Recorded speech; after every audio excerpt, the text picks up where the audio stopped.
Hi guys, কেমন আছো সবাই? আশা করি ভালো আছো। আমরা খুব ভালো আছি। আজকে আমরা একটু বেল মাখা করবো। তাই প্রথমে গাছ থেকে বেলটা পেড়ে নিলাম। নেওয়ার পরে ভেঙে খোলা থেকে বেলটা ভালোভাবে ছাড়িয়ে নিচ্ছি। এই যে দেখুন কিভাবে ছাড়িয়ে নিচ্ছি।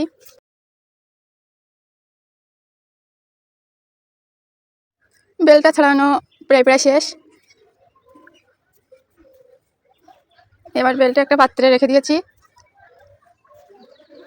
রাখার পরে বেলটা ভালো করে ফেসে নিতে হবে একটা কুড়ুনি দিয়ে। তো দেখো আমিও সেটা ভালোভাবে করে নিচ্ছিলাম।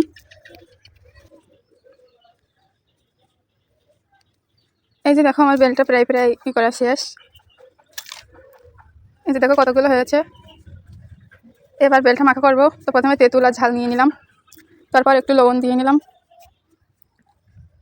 দিয়ে ভালো করে করে নিতে হবে।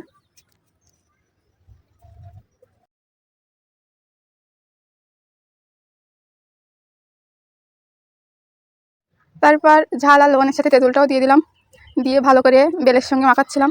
এই যে দেখুন কেমন যেন পাকা বেলের মতো কালার হয়ে গেছে। তারপর কয়টা লেবুর পাতা দিয়ে দিলাম।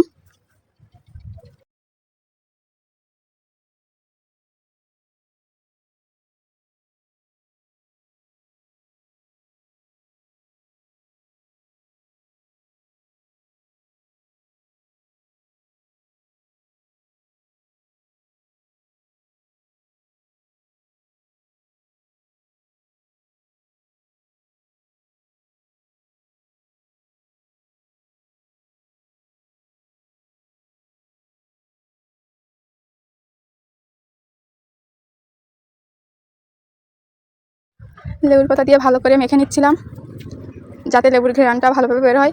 তারপরে এই যে দেখুন আমি আমার আরও 2-3টা বন্ডি তাদেরকে দিলাম। তারপর এই যে আমি টেস্ট করতেছিলাম যে কেমন হয়েছে। ও খুব সুন্দর হয়েছিল। তো কে কে খেতে চান চলে আসুন দ্রুত।